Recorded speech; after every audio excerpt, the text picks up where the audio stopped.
오늘 하나님의 말씀은 다윗의 선택입니다. 오늘 본문 말씀은 사무엘하 11장 2절에서 5절까지의 말씀입니다. 우리는 구원받기 전에 잘못된 성경 교리와 거짓 교사들에 의해 행위로 구원을 얻거나 그 구원을 유지할 수 있다고 배웠습니다. 그런 잘못된 가르침으로 인해 대부분의 성도들은 그 교회와 목사를 위해 자신의 생의 대부분을 바침으로써 자신의 영원한 생명을 완성하기 위해 그렇게 부단하게 노력해 왔던 것입니다. 그러나 참된 복음은 하나님의 선물은 예수 그리스도 우리 주를 통해 얻는 영원한 생명이라는 사실이었고, 우리는 이 참된 성경적 진리를 받아들이면서 거짓된 것들의 속박에서 벗어나 이렇듯 참된 자유와 기쁨을 얻게 되었습니다. 그리고 우리는 구원받은 후에도 우리는 아무것도 가진 것이 없기 때문에 이 지상에서 열심히 벌어야 보상이 뒤따른다는 잘못된 가르침을 뒤쫓아 살아왔습니다. 그러나 성경은 우리는 구원받았을 때 대부분의 것들을 이미 선물로 제공받았다라고 알려주고 계십니다. 여러분, 골로새서 2장 말씀을 보실까요? 골로새서 2장 9절에서 10절입니다. 이는 그분 안에는 신격의 온전한 충만함이 몸의 형체로 주재하시기 때문이라. 그런즉 너희는 그분 안에서 온전하니 그분께서는 모든 정사와 권능의 머리시라. 2장 18절의 말씀은 다음과 같이 말씀하고 계시죠. 어떤 사람도 자기적인 겸손과 천사들을 숭배함으로 너희를 기만하여 너희의 보상을 빼앗지 못하게 하라. 그는 보지도 못한 그런 것들을 강요하면서 자신의 육신적인 생각으로 헛되이 우쭐해지느니라 라고 말씀하고 계십니다. 이에 덧붙여서 요한 2서 1장 8절은 이렇게 우리에게 알려주고 계시죠.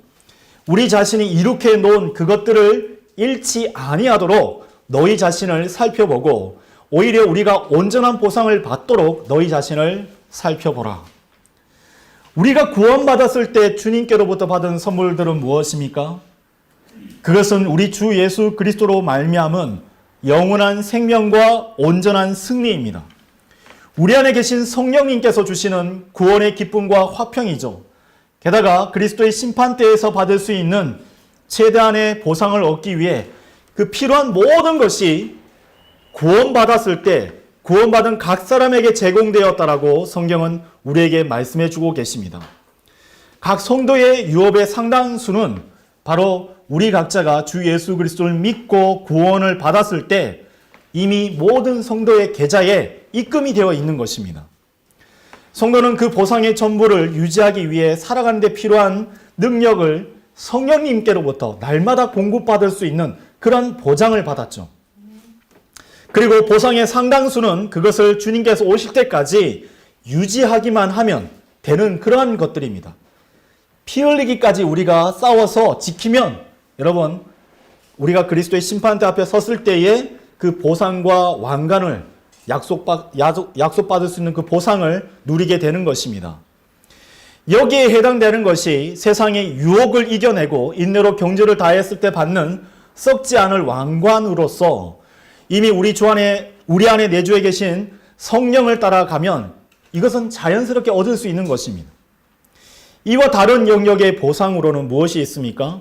죄인의 혼을 주 예수 그리스도께로 쟁취해서 싸워서 이겨오는 그것으로 자랑과 기쁨의 왕관을 얻을 수 있게 되는 것이며, 이것은 구원받은 성도가 자신의 의로움과 주 예수 그리스도의 복음을 날마다 증거함으로써 얻게 되는 행위에 기반한 보상입니다. 우리는 예수 그리스도를 통해 아버지께 나아오는 모든 회개한 죄인들에게 주어진 사랑의 선물을 이미 받았고 또 성령의 도움으로 그 보상을 획득할 수 있게 되는 것입니다. 그럼에도 불구하고 부족하다고 생각하십니까? 우리는 구약에서 등장하는 다윗이 신약의 성도들을 대변하는 예표가 되는 인물로서 그의 수많은 보상들과 약속이 맡겨졌음을 우리는 볼 수 있죠. 다윗은 하나님께로부터 이 승리를 보장받은 용사였습니다. 그가 주 예수 그리스도, 즉 하나님의 이름으로 나아가면 그는 승리를 했었어요. 그의 작은 체구, 능력 없음에 기반한 것이 아니라 하나님의 이름으로 나갔을 때에, 이스라엘의 주 하나님의 이름으로 나갔을 때에 주님께서 그에게 승리를 가져다 주게 되신 것입니다. 청년 다윗이 골리앗에게 나갔을 때 그의 용맹함은 하나님께로부터 온 것임을 우리는 성경을 통해서 알 수 있죠. 여러분, 사무엘상 17장 45절에서 49절 말씀을 보시길 바랍니다. 사무엘상 17장 45절에서 49절입니다.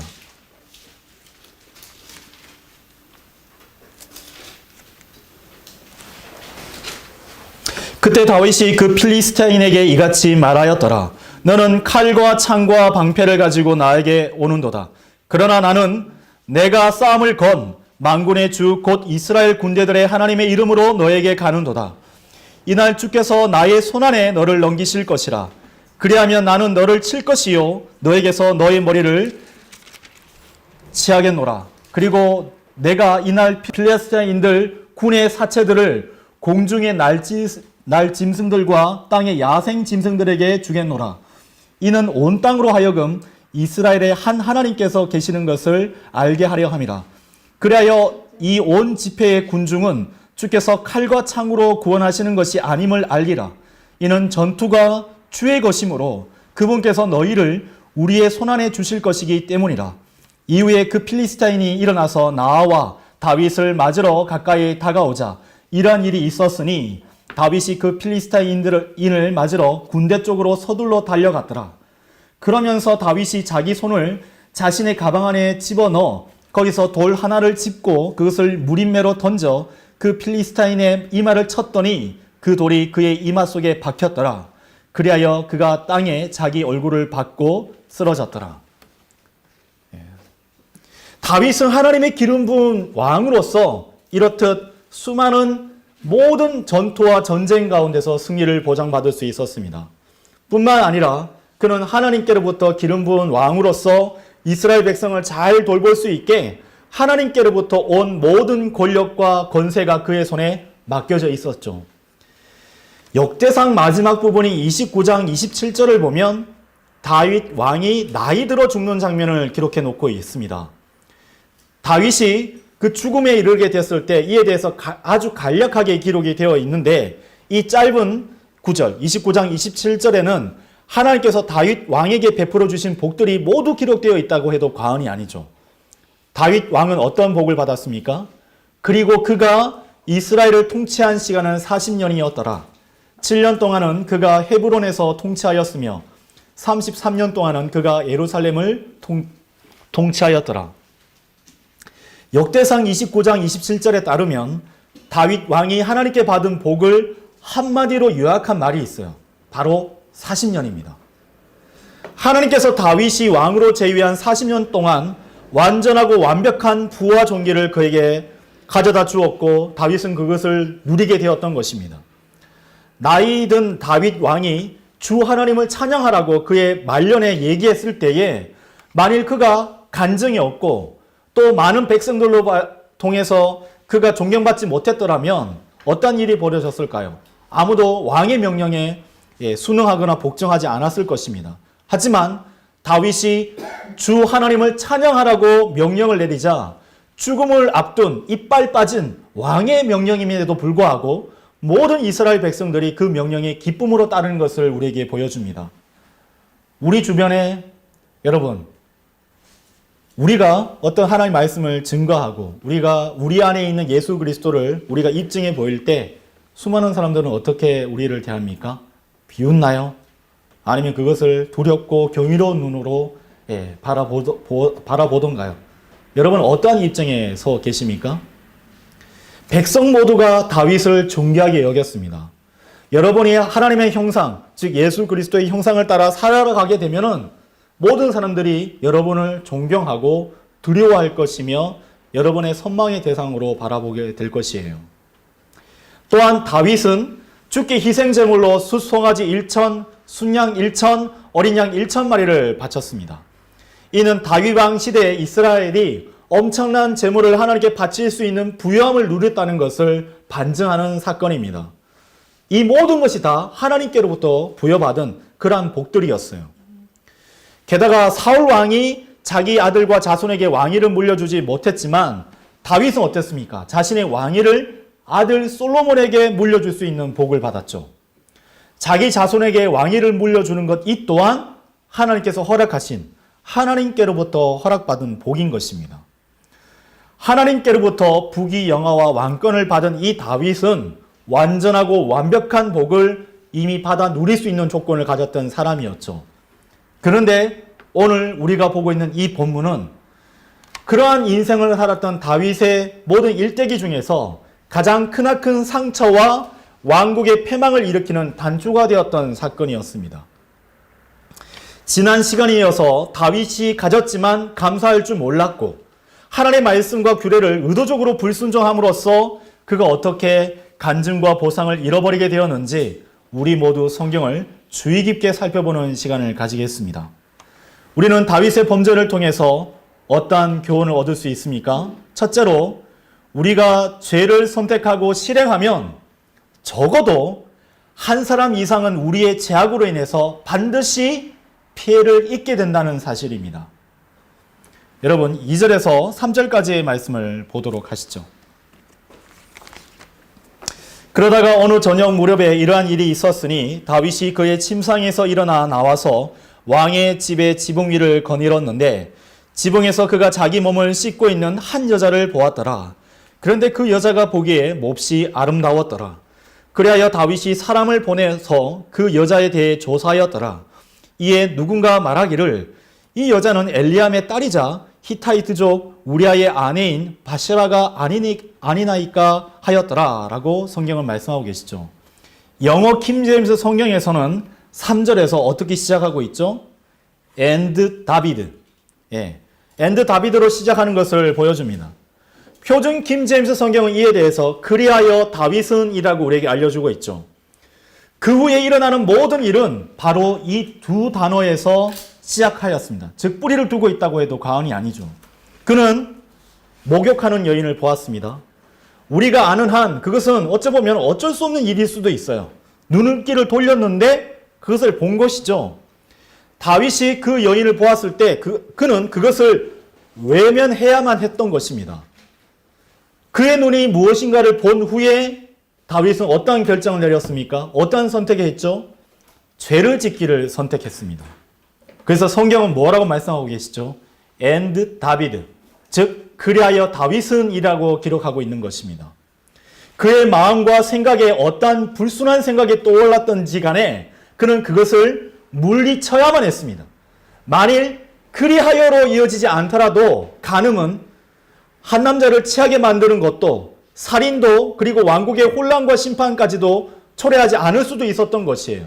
하지만 다윗은 그리하여 죄를 선택하였던 것입니다. 만약 이 구절이 그리하여가 아닌 but 다비드, 즉 그러나 다윗은 또는 하지만 다윗은 이라고 시작했다면 그의 삶과 그 왕국의 역사는 크게 달라졌을 것입니다.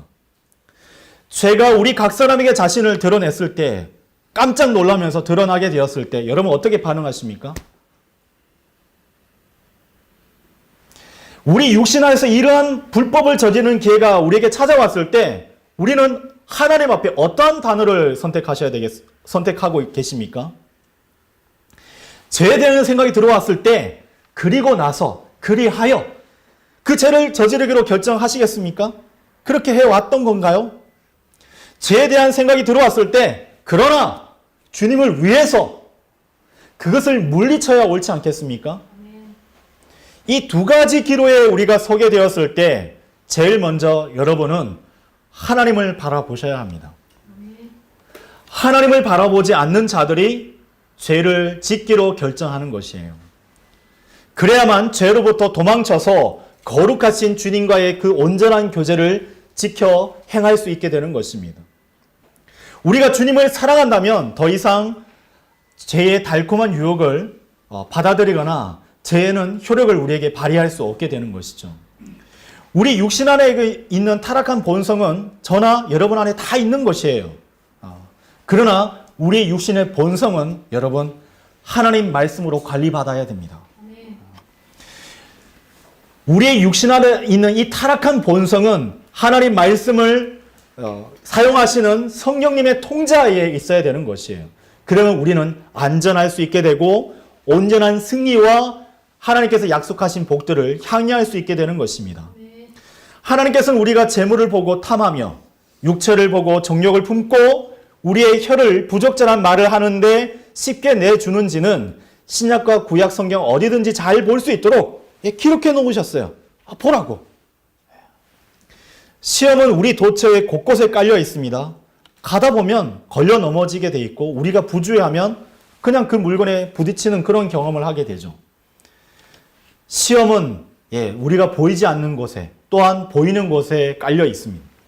성경은 우리에게 시험이 닥쳐올 때 우리가 무엇을 선택했는지 속속들이 알고 계신다고 말씀하고 계세요. 또한 성경은 우리 자신의 내부에서 벌어지는 그 일이 감추어지는 것이 아니라 우리 외부와 또 내 주변 이들에게 다 드러나게 된다라고 이미 알려주고 계십니다. 비밀은 없어. 그건 감출 수 없는 것이야. 성령께서 그렇게 말씀을 통해서 우리에게 계속적으로 외치고 계시는 것이에요. 다윗은 죄를 실행하는 데 있어 자신의 내부에서 상상하는 것으로 그친 것이 아니라 그것을 실행하기 위해 자신의 권력을 사용하여 누군가를 보내야만 했죠. 자기가 혼자 가서 문을 두드리고 저는 다윗 왕입니다. 저 좀 만나줄 수 있을까요? 이렇게 했던 것이 아니에요. 한 사람을 보내기 위해서 자신의 권력을 동원했던 것입니다. 다윗의 마음이 더럽혀진 순간 다른 이들 또한 그의 사악한 계획에 참여할 수밖에 없게 된 것입니다. 여러분, 죄는 그러한 전염력이 있습니다. 그냥 넘어가지 않아요. 나 혼자만으로 그냥 끝이는 것이 아님을 여러분 기억하셔야 돼요. 다윗 왕이 이 일을 진행하기 위해 자신에게 있어서 입이 가장 무거운 신하를 필요로 했다는 것은 의심할 여지가 없고 우리 모두가 다 추리할 수 있는 그러한 내용이죠. 게다가 당시 상황은 전쟁 중이었습니다.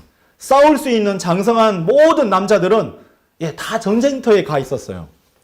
다윗이 왕으로 호출하여 나온 사람은 분명 전쟁터에 나갈 수 없는 그러한 사람들이었을 것입니다. 그리고 입이 무겁다면 젊은 사람은 아니라 나이 많은 신하였을 것이에요. 여러분도 동의하십니까? 자, 그들의 대화는 아마 다음과 같이 전개되었을 것입니다. 연로한 신하가 왕의 얼굴을 보자 이렇게 인사 올립니다. 예법을 갖춰서 왕이시여 하나님께서 함께 하시기를 원합니다. 근데 다윗 왕은 이렇게 대답합니다. 하나님이 너와도 함께 하시기를 바라노라. 예법에 따라 그냥 교회에서 마주쳤으니까 그냥 웃으면서 얘기하는 거죠. 그 사람을 평상시 때 얼마나 헐뜯고 비방하고 손가락질하고 자기보다 못났다고 얘기하는데 만나면 아우 형제님, 어우 자매님 막 그렇게 해요. 다윗 왕이 그렇게 하고 있는 것이에요. 이때 연로한 신하가 다시 다윗 왕에게 묻습니다. 폐하, 무슨 일로 저를 부르셨습니까? 저를 불렀다면 뭔가 긴밀한 일, 지혜를 필요로 하는 일임을 이 연로한 신하는 눈치챘겠죠. 근데 이후 다윗 왕이 신하를 불러내린 명령은 상식에 어긋난 올바른 영역에서 벗어난 것이었습니다. 어떤 식으로 물어보았는지는 기록되어 있지 않습니다. 근데 그 신하의 답변을 통해서 우리는 알 수 있어요. 제가 그대로 해보겠습니다. 이 여자는 엘리암의 딸이자 히타이트족 우리아의 아내인 바세바가 아니나이까? 왕이요, 이 여자는 우리아의 아내 바세바가 아닙니까? 라고 그렇게 되물어본 거예요. 이 성경 기록 안에서 우리에게까지 이 신하의 절망과 실망이 또 비통함이 단번에 전해지는 것을 우리는 느낄 수 있죠. 이 연로한 신하는 왜 왕이 그 여인에게 관심을 가졌는지 오랜 경륜과 경험과 지혜로 단번에 알았던 것입니다. 그 신하는 다윗 왕이 이스라엘 백성 앞에서 하나님께 경배와 찬양을 드릴 때 어쩌면 함께 있었던 인물인지도 모르겠습니다. 그 신하가 다윗이 기록한 시편을 찬양대에 전달했던 인물, 어쩌면 교회를 보거나 강수했었던 인물인지도 모르겠습니다. 그러나 그는 다윗이 음욕으로 가득 차서 사악한 계획을 꾸미는 것을 최초에 목격하는 인물로 섰던 것입니다. 그의 마음이 어떠할까요? 우리는 다윗을 사로잡고 있던 이 악에 대해 적어도 한 사람 이상이 알고 그 영향 아래에 동참하였다는 것을 이 구절을 통해서 알 수 있는 것입니다. 왕이요, 우리 안의 아내 바세바가 아니니까. 우리가 아무리 조심스럽게 우리의 계획을, 죄를 짓기로 계획했던 그 계획을 비밀리에 지시했다 하더라도 우리가 그것에 대해 알든 모르든 우리의 죄는 반드시 한 사람 이상에게 영향을 미칩니다. 우리는 한 사람 아담의 범죄로 말미암아 세상에 사망이 들어왔고 그 죄가 모두에게 사망에 이르기까지 계속 뻗어나갔음을 알고 있죠. 그 구절을 보면서도 여러분, 내가 저질렀던 그 사소한 죄가 아무런 영향력을 행사하지 않을 거라고 생각하고 계십니까? 우리는 또한 구약에 있는 악한 한 사람의 범죄가 이스라엘의 계속되는 승리의 행진을 멈춰 세웠다는 것을 또한 알 수 있죠. 단 한 사람의 범죄가. 근데 악한 한 사람의 범죄였습니까? 사실은 악한이 그러한 행악을 저질렀다는 것을 그의 가족 또한 알고 있었던 것이에요. 그래서 악한만 돌무더기 가운데 죽음이 이르렀습니까? 아니죠. 악한과 그의 가족과 그의 모든 소유한 모든 재산과 모든 사람들이 다 악홀 골짜기에 돌무더기 가운데 묻혔던 것이에요. 부주의하고 육신적인 나 자신의 혼은 종종 이렇게 얘기합니다. 내가 하는 일이 다른 사람에게 해를 끼치지 않는다라고 그렇게 착각하고 있죠. 그렇지 않습니다, 여러분. 반드시 다른 이에게 해를 끼치지 않는 죄라는 것은 존재하지 않아요. 그렇게 끝나는 것은 한 번도 없었어요. 우리에게 죄가 들어오고 그것이 끼치는 파괴력이 어떠한지를 하나님께서 오늘 이 시간 우리로 하여금 알기를 원하고 계십니다. 우리는 수많은 가정들이 그렇게 무너지는 것을 봐왔어요. 한 사람의 범죄가. 한 아내가, 한 남편이, 한 자녀가 그러한 행악을 저지르게 되면 어떻게 되죠? 가정은 무너지고 쪼개지고 결국은 파멸에 치닫게 되는 것을 볼 수 있습니다. 단 한 번의 죄를 혼용했던 그 일이. 우리는 수많은 지역교회가 죄를 가볍게 여기고 다루다가 무너지는 것을 봐왔어요. 우리는 그런 목격자요 증인이지 않습니까? 그 몸의 한 구성원이 고통을 받으면 몸 전체가 겪듯이 한 사람의 범죄가 가정과 교회 안에 들어오면 수많은 해악을 끼치게 되는 것입니다. 다윗은 자신의 흉악한 계획인 그 계획 안에 첫 번째 사람을 끌어들였습니다. 그러나 여러분, 이건 시작에 불과한 것이에요. 우리가 싸우지 않으면 우리 안에 들어온 죄는 결코 만족하지 않습니다. 한 사람 더 많은 사람에게 우리가 범죄하였다는 사실을 밝히고 퍼뜨려 나갈 것이에요. 성경이 모든 것을 다 파괴해버리는 죄의 무서움에 대해서 경고를 하고 계실 때에 우리 스스로 단호하게 끊어내고 제거해내는 여러분이 되시기를 바랍니다. 우리는 다윗의 범죄를 통해서 어떠한 교훈을 얻을 수 있습니까? 두 번째는 우리가 범죄하면 그동안 우리가 소유한 모든 보상과 명예와 간증은 다 한순간에 잃어버리게 된다는 사실입니다. 내가 하나님께로부터 받았던 모든 보상, 간증, 또 덕망 있는 것을 통해서 얻게 된 명예, 지위, 권력 다 그냥 잃어버리게 되는 것이에요. 여러분, 본문 말씀 4절을 보십시오. 그러자 다윗이 전령들을 보내어 그녀를 데려왔더라. 그리하여 그녀가 그에게 들어갔으니 그가 그녀와 동침하였더라. 이는 그녀가 자신의 불결함에서 깨끗하게 되었기 때문이라. 그리고 나서 그녀가 그녀의 집으로 되돌아갔더라. 행악이, 범죄가 끔찍한 일이 벌어졌던 것입니다. 한때 주님의 마음을 구했기 때문에 하나님의 유일한 관심을 사로잡았던 한 남자가 있었죠. 주께서 자기 마음에 맞는 한 사람을 자신을 위하여 찾으셨고 주께서 그를 자신의 백성 위에 대장이 되라고 명령하셨으니 그 이름은 누굽니까? 바로 다윗이었어요. 하나님의 마음에 맞는 한 사람, 그가 바로 다윗이었습니다. 그런 다윗이 정욕이 그를 완전히 삼켜버리도록 허락했기 때문에 그는 하나님을 자신의 마음에서 멀리 밀어버리고 말았던 것입니다. 여러분은 얼마나 많은 놀라운 축복과 보상들이 눈과 귀와 마음이 어디를 바라보고 지향하느냐에 따라서 인생이 판가름 나는지를 지금 보고 계시는 것이에요. 한때 하나님과 항상 함께 있기를 갈망하고 입술에서 하나님을 향한 찬양이 끊임없이 흘러나왔던 그가 이제 자신에게 허락하지 않는 여자와 함께 있기를 갈망하고 그것을 추진하고 있지 않습니까? 한때 그의 모든 생각은 그의 유일하신 구속자, 위대하신 창조주 하나님께 있었어요. 그의 온 마음을 사로잡았죠. 다윗의 손에 의해서 쓰여진 수많은 시편들이 그것을 증거하지 않습니까? 근데 이제 그는 주님을 향한 찬양을 완전히 잊어버리고 말았습니다.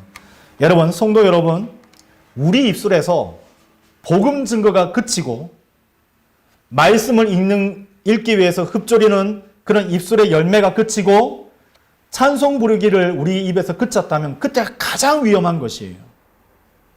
짙은 어둠이 우리 마음을 점유하기 위해서 다가오는 순간입니다. 다윗은 그 시간에 전투를 치르고 있을 자신의 용사들을 위한 중보기도를 계속해서 하나님께 아뢰야 되는데 이제 그 기도의 자리에는 그가 없었던 것입니다. 그동안 자신을 향해 쳐들어왔던 강력한 적들로부터 승리를 주신 하나님을 향한 감사는 어디에도 찾아볼 수 없는 그러한 상태에 빠지고 말았습니다. 다윗 왕은 자신의 방에 앉아 앞으로 그를 파괴할 일들을 간절히 기다렸고 그 여인이 오자 그 일을 지체 없이 실행하고야 말았습니다. 끔찍한 일, 있어서는 안 되는 일이 벌어졌던 것입니다. 여성과 관련된 다윗의 불순종 행동 유형을 유의 깊게 주목해 볼 때 사무엘하 11장의 사건은 여러분 몇 년 동안 거쳐서 만들어진 것입니까? 몇 달 만에 거쳐서 일어난 일이 아닙니다. 한날 한시 저녁에 일어난 일이에요. 범죄는 그러한 것입니다. 다윗이 모든 것을 지켜도 여성 문제에 있어서는 어겨왔던 것이죠. 우리에게도 그러한 부분들이 있을 수 있어요. 여러분, 그것은 우리를 파괴할 수 있습니다. 우리의 인생 완전히 망칠 수가 있어요.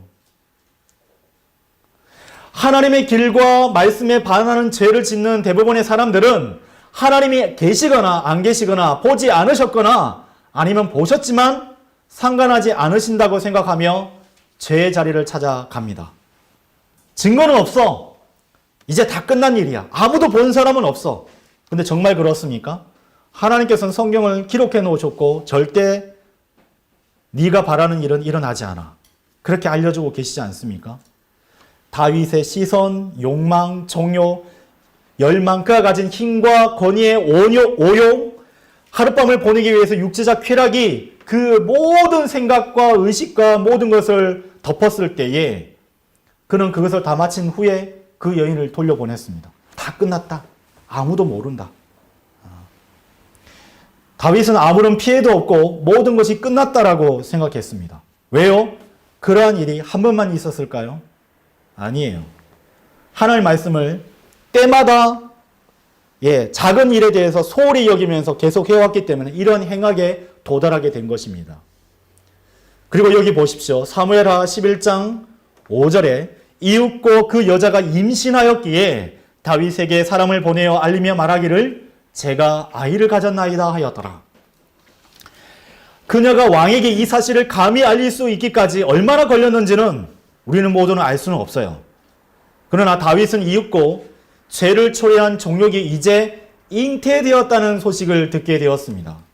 성경은 히브리서 11장 25절에서 죄의 쾌락을 즐길 수 있는 반면에 그러한 쾌락은 잠시 뿐이라고 우리에게 경고하고 계시죠. 우리 육신에 심는 계절이 끝나면 심었던 것은 반드시 추수하는 그런 쓰라린 수확기가 찾아온다는 것을 여러분 기억하셔야 됩니다. 농작물을 기르고 계신 분들이 여기 여러 분 계시죠? 때로는 하늘에서 빛과 물이나 토양과 어떤 거름 등등 하나님께서 조성해 주지 않으면 그 농작물이 제대로 자랄 수 없죠.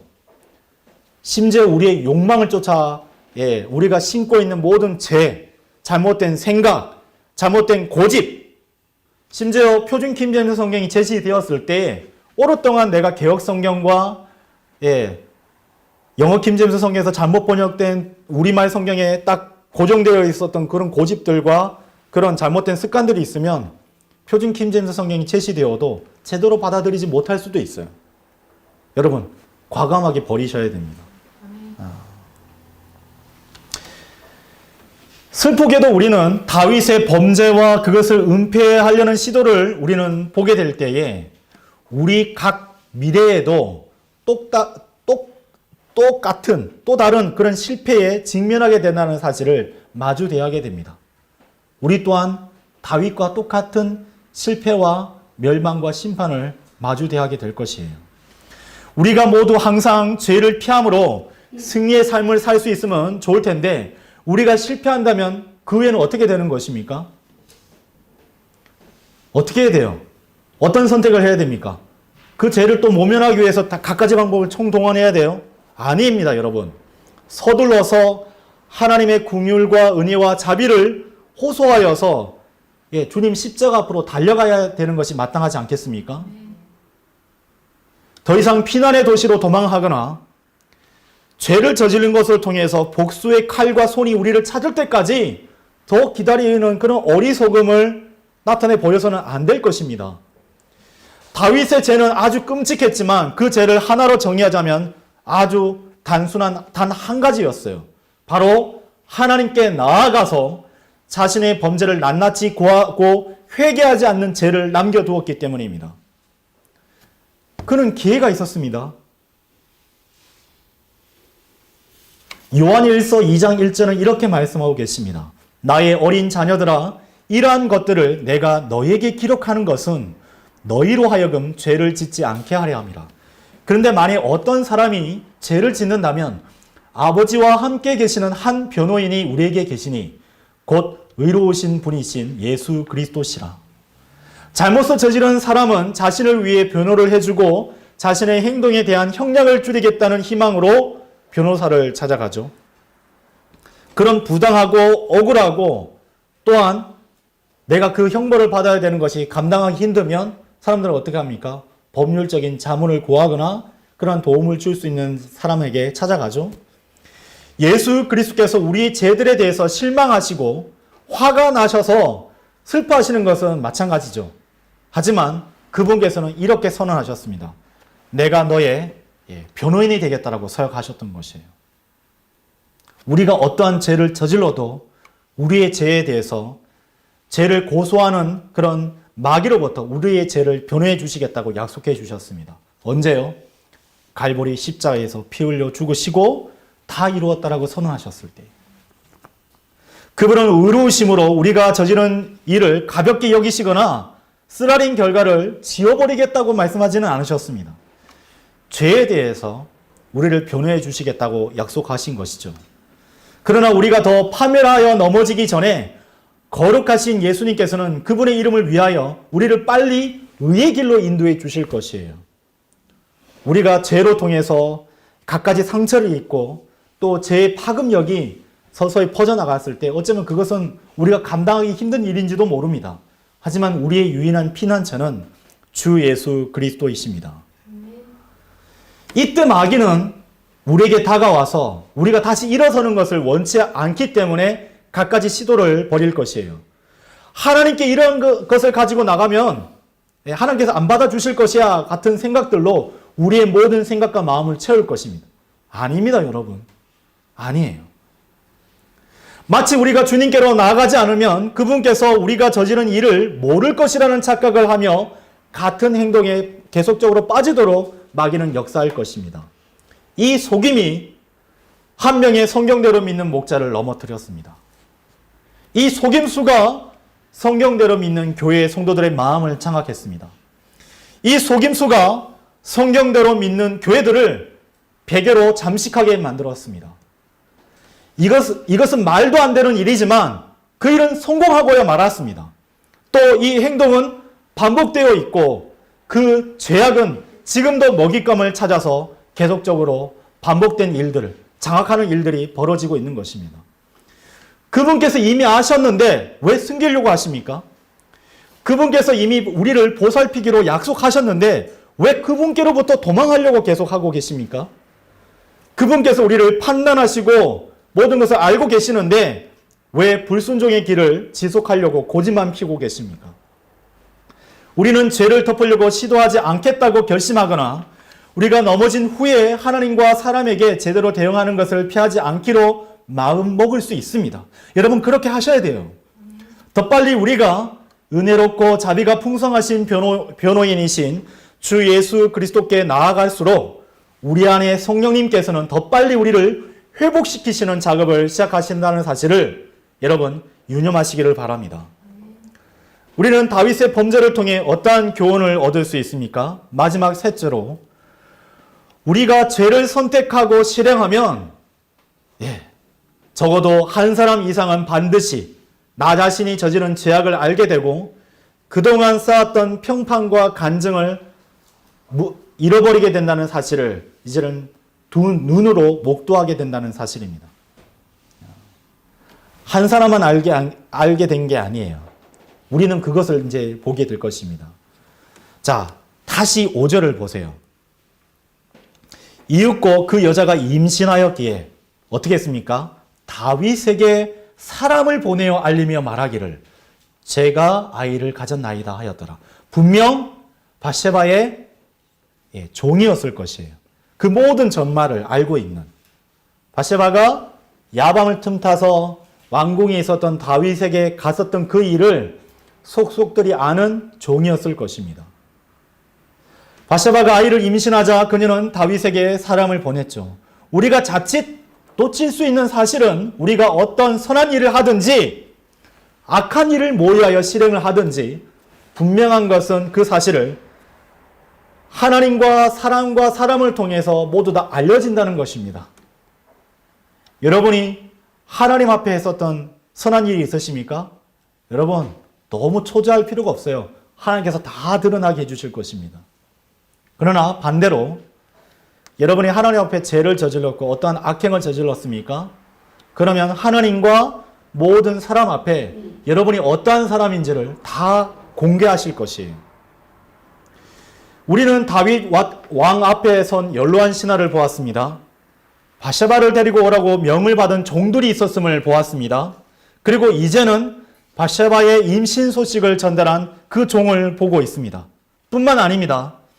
사실상 다윗의 초소에 누군가가 전쟁의 때에 가장 맞중한 그런 일을 처리고 있을 때에 외부인이 들어온다? 그것이 소문이 안 나겠습니까? 왕실 안에 있는 모든 신하들은 다윗 왕이 어떤 여인과 무슨 일을 저질렀는지를 다 알고 있게 된 것이에요. 이건 자매님만 알고 계셔야 됩니다. 라고 말하면 하루도 못 가서 그 자매의 남편까지도 알고 있게 되죠. 형제님 알고 계십시오. 그럼 어떻게 됩니까? 하루도 못 가서 그 형제의 아내까지도 알게 되는 일. 그것이 교회에서 일어나고 심지어 직장이나 우리가 있는 사회 구성원 어디든 그런 일이 일어나죠. 여러분 비밀은 없습니다. 여러분.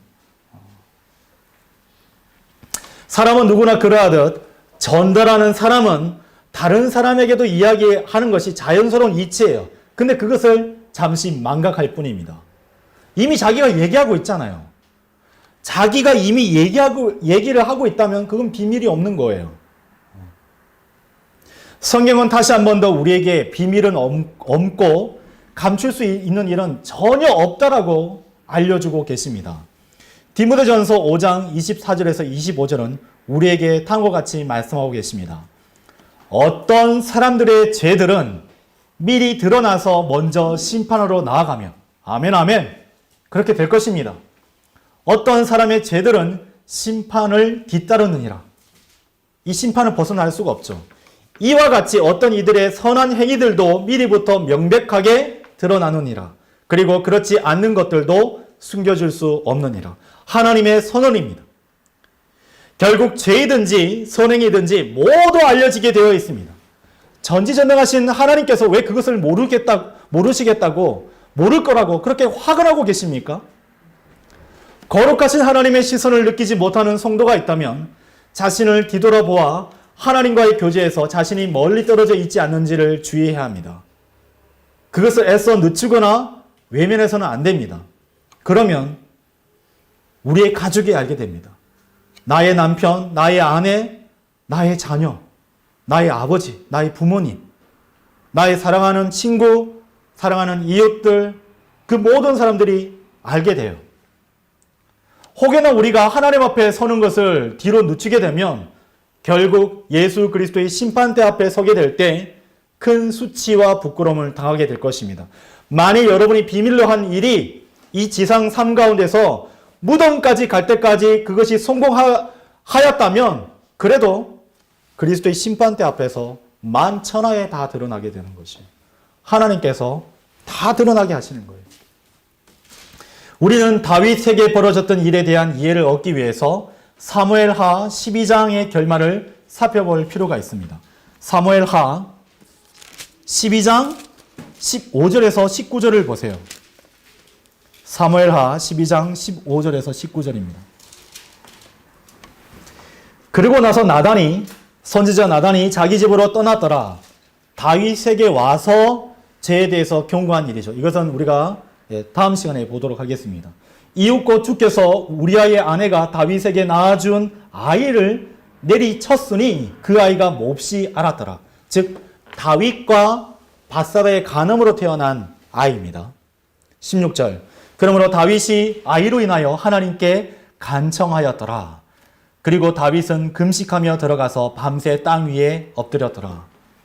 우리는 계속적으로 살펴보겠지만, 다음 시간을 통해서 살펴보겠지만, 여러분, 죄는 용서받을 수 있습니다.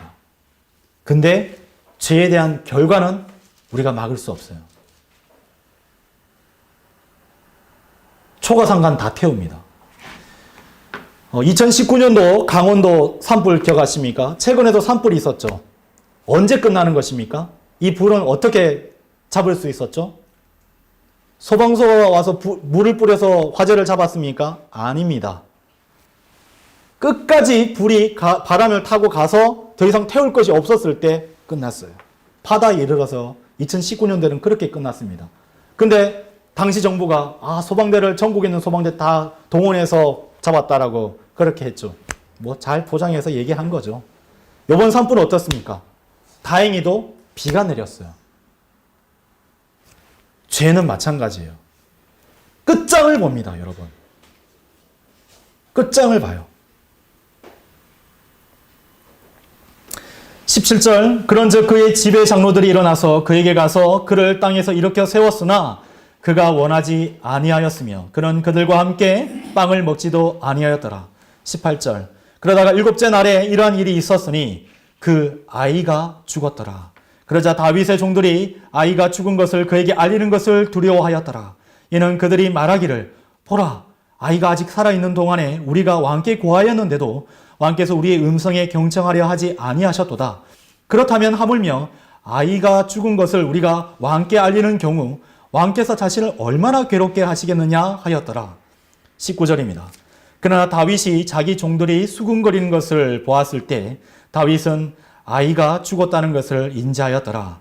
그러므로 다윗이 자기 종들에게 말하기를 아이가 죽었느냐 하였더라.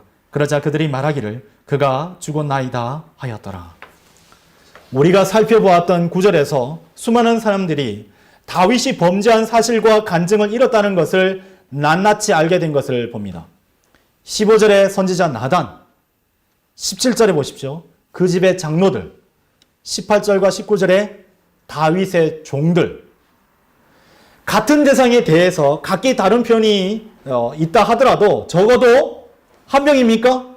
두 명입니까? 세 명입니까? 아니에요. 수십 명에서 많이 잡으면 변명이 이르기까지 수많은 사람들이 다윗의 간음과 살인과 그 흉악한 범죄를 알게 된 것입니다. 다윗의 신하들은 하나님 앞에 저지른 다윗의 끔찍한 간음과 살인이 얼마나 왕국을 위태롭게 하였는가를 잘 알고 있었습니다. 하나님께서는 때로는 우리 주변에 있는 사람들을 통해서 우리에게 교훈을 주시죠. 하나님께서는 우리가 잘못된 생각, 잘못된 판단과 선택을 하였을 때 나의 가족, 나의 친구, 나의 목자, 나의 이웃, 심지어 내 안에 계신 성령 하나님을 통해서 그것을 바로 잡도록 도와주십니다. 내가 저질렀던 범죄를 나를 아는 사람들이 알게 되었다면 여러분 그것은 우연이 아닙니다. 더 이상 감추려고 하지 마십시오. 더 불길이 번져나가듯 그것은 멈추지 않을 것입니다. 우리는 그 지점에서 하나님께로부터 도망치려고 하지 말고 하나님께로 나아가는 것을 선택해야만 합니다. 다윗처럼 정욕으로 인하여 모든 것을 망치는 것을 선택하는 잘못된 판단을 내릴 것이 아니라 하나님께서 다시 바로잡으시려고 손길을 내미실 때에 그것을 거부하는 어리석음을 버려서는 안 될 것입니다. 그러한 교훈을 여러분이 오늘 이 시간 얻으셨기를 바랍니다. 이 설교의 결론을 맺겠습니다. 거룩하신 주님 앞에 서면 죄인된 나의 육체는 녹아내리고 나의 정신은 온전하게 유지하기 어려울 정도로 두려운 일입니다. 두렵고 떨리는 일이죠. 그거는 매우 공포스러운 일입니다. 주님은 그러한 분이세요. 하나님 앞에서는 어떠한 육체도 그 어느 누구도 죄를 감출 수 없습니다. 우리 각자는 저마다 다른 사람에게는 결코 말할 수 없는 죄악 한두 가지씩은 쉽게 에워싸는 죄들 한두 가지씩은 다 가지고 있을 것입니다. 더 큰 문제는 무엇입니까? 자기 자신도 모른 채 자기가 무슨 죄를 범했는지 또 어떻게 돌이켜야 하는지도 잊고 산다는 데에 있습니다. 그렇게 성경대로 믿는 대열에 서게 된 큰 복을 받았음에도 불구하고 하나님께서 성경과 진리의 지식을 손에 쥐어주셨음에도 불구하고 가증스럽고 위선적인 삶을 영위해 나가기로 지키고 있다면 무슨 보상과 왕관을 하나님 앞에 기대할 수 있겠습니까? 오늘날 내가 저질렀던 그 범죄에 따른 심판이 속히 이루어지지 않고 또 회개하지 않았는데 그 죄에 대한 심판이 눈앞에 나타나지 않고 있었다는 것은 순전히 하나님께서 우리에 대해서 오래 참고 계시다는 사실을 더 명확하게 해줄 뿐입니다. 하나님께서는 우리를 미래의 심판과 영원히 불타오르는 지옥으로부터 우리를 구원해 주셨습니다. 이제 하나님께서는 우리에게 그 성경을 주셨고 그 말씀을 통해 찬란하게 아름다운 미래가 펼쳐질 것을 약속하셨으며 우리의 눈은 그 일이 마치 곧 일어날 일처럼 미리 내다보는 은혜 가운데 살아갈 복들을 누리게 된 것입니다. 그러니 이제 더 이상 거룩하신 하나님 앞에 묵은 죄를 감추지 마시고 다 자백하십시오. 다 털어놓으십시오. 다 제거하시기를 바랍니다. 왜 예배를 마치고 그것을 도로 가져가려고 마음먹으셨습니까? 그러지 마십시오. 하나님께서 우리에게 주셨던 보상을 더 이상 잃어버리지 않는 그런 현명한 판단을 내리시기를 바랍니다. 복음이 죄인에게 증거되었을 때 구원받을 수 있는 기회를 부여받은 것처럼 오늘 이 강단에서 선포되었던 이 메시지가 우리의 거룩한 미래를 보장하는 유일한 기회였음을 깨닫기를 바라며 이 설교를 마치겠습니다.